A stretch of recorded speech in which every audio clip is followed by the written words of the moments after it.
एक ऐसा प्लेयर जिसे मुंबई इंडियंस ने चोट के बावजूद ऑक्शन में खरीदा, पर उसने अपनी परफॉर्मेंस से मुंबई को ट्रॉफी से कोसों दूर कर दिया। 10 करोड़ से ज्यादा पैसे लेने के बाद भी इस ऑस्ट्रेलियन बल्लेबाज ने पंजाब की टीम से पूरे सीजन एक भी सिक्स नहीं मारा। और वो फ्रॉड प्लेयर जिसने चेन्नई से 1 रन बनाने के 1 करोड़ से ज्यादा वसूल किए। आज आपको बताते हैं आईपीएल इतिहास के उन 10 प्लेयर्स के बारे में जिन पर टीम्स ने बड़ी बोली तो लगाई, लेकिन उन्होंने अपने परफॉर्मेंस से सभी को निराश कर दिया। तो चलिए वीडियो शुरू करते हैं। दिनेश कार्तिक। दोस्तों, मौका था साल 2014 आईपीएल मेगा ऑक्शन का। दिल्ली डेयरडेविल्स एक एक्सपीरियंस्ड विकेट कीपर बैट्समैन की तलाश में थी जो मिडिल ऑर्डर में स्टेबिलिटी ला सके और टीम के लिए एक रिलायबल फिनिशर बन सके। अब उन्हें धोनी तो मिल नहीं सकते थे, इसलिए दिल्ली दिनेश कार्तिक को बाय करने का सोचती है। साल 2013 के आईपीएल में मुंबई इंडियंस की ओर से खेलते हुए कार्तिक ने 500 से ज्यादा रन्स बनाए थे। इस तरह कार्तिक का पास्ट रिकॉर्ड देखकर दिल्ली उन पर 12.5 करोड़ की बोली लगाती है, पर उन्हें क्या पता था कि आईपीएल 2014 में उनका दांव उन्हीं के गले पड़ जाएगा। दिल्ली ने सोचा कि ये उनके बैटिंग ऑर्डर को मजबूती देंगे और 12.5 करोड़ की रिकॉर्ड तोड़ बोली भी लगा दी। कार्तिक 14 मैचेस में सिर्फ 325 रन ही बना सके, वो भी 23 की एवरेज और 126 के स्ट्राइक रेट से। उनका फॉर्म इनकंसिस्टेंट रहा और वो ना तो फिनिशर का रोल निभा सके, ना ही मिडिल ऑर्डर में कोई भी इंपैक्ट डाल सके। इसका असर दिल्ली के परफॉर्मेंस पर भी पड़ा और टीम उस साल पॉइंट्स टेबल में लास्ट पोजीशन पर आई। रिजल्ट ये हुआ कि दिल्ली ने अगले ही साल दिनेश कार्तिक को बाहर का रास्ता दिखा दिया और ये डील आईपीएल हिस्ट्री की वर्स्ट बाइज में शुमार हो गई। Tymal mills.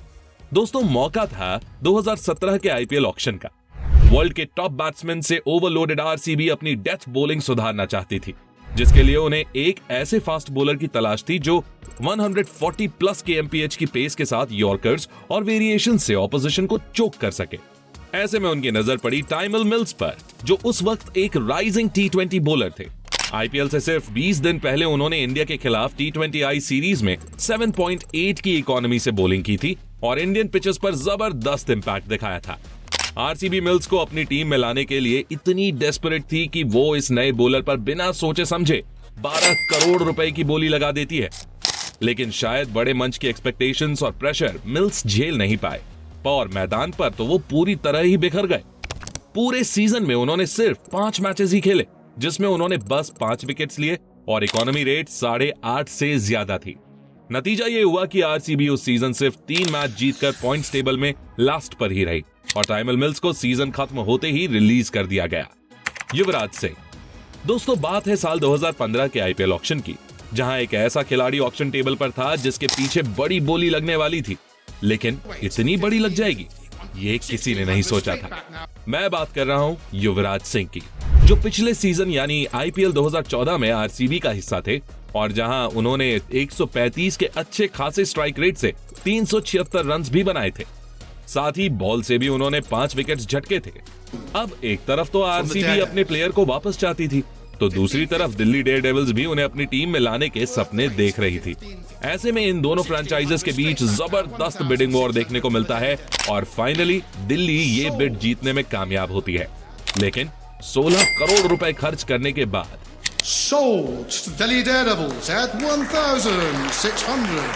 इस प्राइस टैग के साथ युवराज उस समय आईपीएल हिस्ट्री के सबसे महंगे प्लेयर बन चुके थे।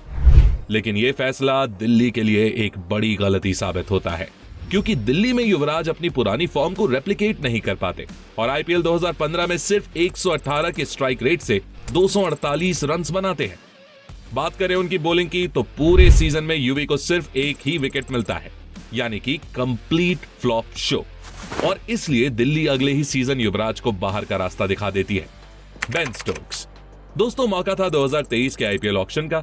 चेन्नई सुपर किंग्स एक ऐसे प्लेयर की तलाश में थी जो मिडिल ऑर्डर को मजबूती दे सके और शायद फ्यूचर में फ्रेंचाइज को लीड भी कर सके। ऐसे में वो इंग्लैंड के स्टार ऑलराउंडर बेन स्टोक्स को कंसिडर करते हैं, जो पहले राजस्थान रॉयल्स के लिए आईपीएल में ब्रिलियंट परफॉर्मेंसेस दे चुके थे। सीएसके ने उनके एक्सपीरियंस और इंपैक्ट को देखते हुए 16.25 करोड़ की रिकॉर्ड तोड़ बोली लगा दी और उन्हें अपनी टीम का हिस्सा बना लिया। लेकिन बेन स्टोक्स सीएसके के लिए बिगेस्ट फ्रॉड साबित होते हैं। वो आईपीएल 2023 में सिर्फ 2 मैचेस खेल पाते हैं, जिसमें वो 15 रन बनाते हैं और कोई भी विकेट नहीं चटका पाते। इसके बाद वो इंजर्ड होकर पूरा सीजन बाहर बैठते हैं। यानी जो प्लेयर 16.25 करोड़ रुपीस का था वो सिर्फ एक स्पेक्टेटर बनकर आईपीएल देखता रहा। सीजन के बाद सीएसके ने उन्हें तुरंत रिलीज कर दिया और ये आईपीएल हिस्ट्री के सबसे डिसअपॉइंटिंग बाइज में शामिल हो गया। मनीष पांडे। दोस्तों, आईपीएल 2017 मनीष पांडे के लिए बेहद खास रहा था। केकेआर की ओर से खेलते हुए उन्होंने 49.5 के जबरदस्त एवरेज से 396 रन बनाए थे। हालांकि अगले साल मेगा ऑक्शन होने के कारण केकेआर उन्हें रिटेन नहीं कर पाती है और मनीष पांडे का नाम ऑक्शन में पहुंचता है। आईपीएल 2018 के ऑक्शन में सनराइजर्स हैदराबाद उन्हें 11 करोड़ की रिकॉर्ड ब्रेकिंग बोली पर खरीदते हैं और उन्हें अपनी टीम का हिस्सा बनाते हैं। लेकिन हैदराबाद ने जो कुछ एक्सपेक्ट किया था वो तो हुआ ही नहीं। मनीष पांडे एसआरएच के लिए बिल्कुल फ्लॉप रहे। वो 15 मैचेस में सिर्फ 284 रन बना सके, वो भी 25 की एवरेज से और सिर्फ 115 के स्ट्राइक रेट से, जो एक टॉप ऑर्डर बैट्समैन के लिए काफी डिसअपॉइंटिंग था। दोस्तों, एक ऐसे प्लेयर पर 11 करोड़ लगाना जो सीजन में एक भी मैच विनर नॉक ना दे सके, एसआरएच के लिए एक काफी बुरा डिसीजन साबित हुआ। हालांकि इसके बावजूद एसआरएच ने मनीष पांडे को 4 साल अपनी टीम में रखा, लेकिन किसी भी सीजन में उनका प्रदर्शन उनके प्राइस टैग को जस्टिफाई करता नहीं दिखा और आखिरकार 2022 में एसआरएच ने उन्हें रिलीज कर दिया। जयदेव उनदकट। दोस्तों, आईपीएल 2017 में राइजिंग पुणे सुपर जायंट्स की ओर से खेलते हुए जयदेव उनदकट ने 12 मैचेस में 24 विकेट्स झटके थे, वो भी सिर्फ 7 की इकोनॉमी से। इस सीजन भी वो भुवी के बाद सबसे ज्यादा विकेट लेने वाले बॉलर भी रहे। हालांकि 2018 सीजन में पुणे की टीम आईपीएल से चली जाती है और उनदकट 2018 के मेगा ऑक्शन में उतरते हैं। इस दौरान राजस्थान रॉयल्स, जो एक death over specialist Indian fast bowler की तलाश में थी, वो जयदेव उनदकट पर 11.5 करोड़ की बोली लगाती है। राजस्थान को पूरी उम्मीद थी कि उनदकट का जादू इस सीजन में भी देखने को मिलेगा, लेकिन आईपीएल 2018 में उनदकट पर परफॉर्मेंस राजस्थान की उम्मीदों से ठीक उल्टा होता है। वो 15 मैचेस में सिर्फ 11 विकेट्स ले पाते हैं और वो भी 9.6 की हाई इकोनॉमी रेट के साथ। राजस्थान को लगा कि शायद एक सीजन का डिप होगा, इसलिए वो 2019 के ऑक्शन में उन्हें दोबारा खरीदते हैं और इस बार 8.5 करोड़ रुपए खर्च करते हैं। लेकिन इस बार भी उनदकट उनके लिए बुरी डील साबित होते हैं और वो 11 मैचेस में 10.6 इकोनॉमी से रन लुटाने के बाद सिर्फ 10 विकेट्स निकाल पाते हैं।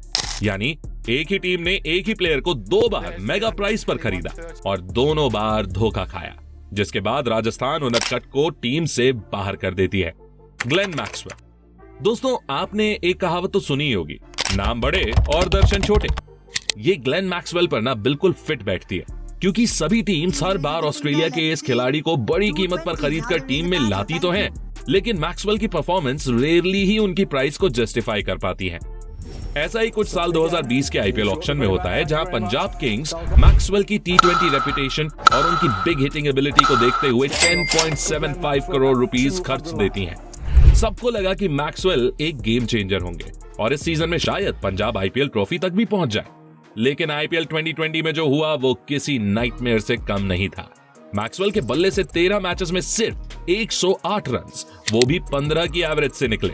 यही नहीं, जो प्लेयर 6 हिटिंग एबिलिटी के लिए फेमस था, उसने पूरे सीजन एक भी 6 नहीं मारा। मैक्सवेल का कॉन्फिडेंस लो नजर आ रहा था और वो सिर्फ 101 की स्ट्राइक रेट से बैटिंग कर रहे थे। मैक्सवेल की परफॉर्मेंस इतनी बुरी थी कि पंजाब किंग्स ने उन्हें डू और डाई मैच में भी बेंच कर दिया और सीजन खत्म होते ही पंजाब ने उन्हें तुरंत रिलीज कर दिया। Kyle Jameson. दोस्तों, साल 2020 में भारत के खिलाफ अपना डेब्यू करने वाले न्यूजीलैंड के काइल जेमिसन ने आते ही इंटरनेशनल क्रिकेट में तबाही मचा दी थी। लंबे कद से इस फास्ट बॉलर के सामने बड़े से बड़े बल्लेबाज घुटने टेकने पर मजबूर थे। जेमिसन के इसी फेम को देखते हुए आईपीएल 2021 के ऑक्शन में आरसीबी उन पर बड़ी बोली लगाती है और पूरे 15 करोड़ रुपए देकर उन्हें अपनी टीम में शामिल करती है। So 15, thank you very much. लेकिन आरसीबी ने शायद ये सोचा भी नहीं कि जेमिसन एक टेस्ट बॉलर थे और उन्हें T20 का कुछ खास एक्सपीरियंस नहीं था। अब फिर इसके बाद होना क्या था? जेमिसन आईपीएल में आए, लेकिन जैसे ही टूर्नामेंट शुरू हुआ उनके सारे फ्लॉज सामने आने लगे।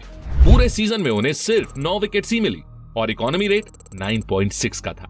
मतलब ना तो वो पावर प्ले में विकेट्स निकाल पाए और ना ही डेथ ओवर्स में गेम को कंट्रोल कर सके।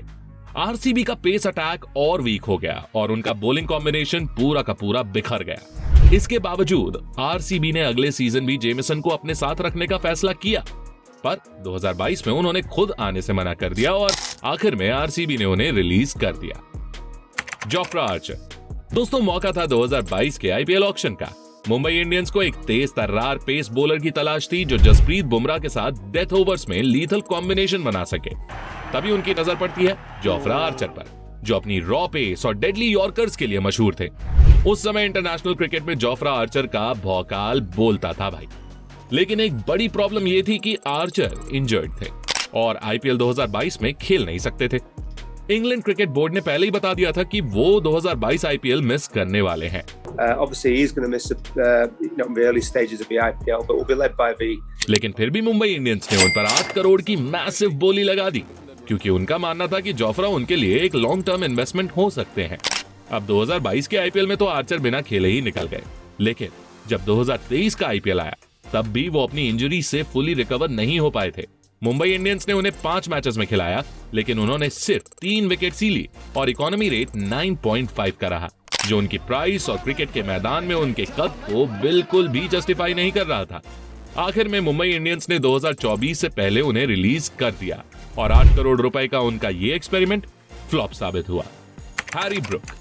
दोस्तों, साल 2022 में इंग्लैंड के लिए डेब्यू करने वाले हैरी ब्रुक ने आते ही इंटरनेशनल क्रिकेट में तहलका मचा दिया था और उनकी एक्सप्लोसिव बैटिंग की चर्चा हर क्रिकेट एक्सपर्ट कर रहा था। ऐसे में आईपीएल 2023 के ऑक्शन में सनराइजर्स हैदराबाद उन पर 13.25 करोड़ रुपीस की भारी भरकम बोली लगाती, क्योंकि उन्हें लगता था कि शायद हैरी ब्रुक उनके लिए बैटिंग के फ्यूचर बन सकते हैं। लेकिन आईपीएल 2023 में जो हुआ उसने एसआरएच के फैंस को शॉक कर दिया। पूरे सीजन सिर्फ 190 रन बनाए, जिसमें से 100 सिर्फ एक मैच में आए थे। मतलब बाकी पूरे सीजन में सिर्फ 90 रन। मिडिल ऑर्डर में फेल होने के बाद उन्हें ओपनर बनाया गया, लेकिन उससे भी कुछ खास फर्क नहीं पड़ा। उनका स्ट्राइक रेट इनकंसिस्टेंट रहा और प्रेशर में वो पूरा का पूरा फ्लॉप हो गए। और भाई, जो प्लेयर लॉन्ग टर्म प्रोजेक्ट बोला जा रहा था, उसे एसआरएच ने सिर्फ और सिर्फ 10 महीने बाद ही रिलीज कर दिया। तो दोस्तों, ये थे आईपीएल हिस्ट्री के 10 ऐसे प्लेयर्स जो उनकी फ्रेंचाइज के लिए वर्स्ट बाय साबित हुए। अब आप हमें कमेंट करके बताओ कि किस प्लेयर ने अपनी टीम को सबसे बड़ा चूना लगाया है। अगर वीडियो पसंद आया हो तो इसे लाइक और शेयर कर देना, और हाँ, ऐसे ही इंटरेस्टिंग क्रिकेट वीडियोस के लिए नॉन स्टॉप क्रिकेट को सब्सक्राइब भी कर लेना।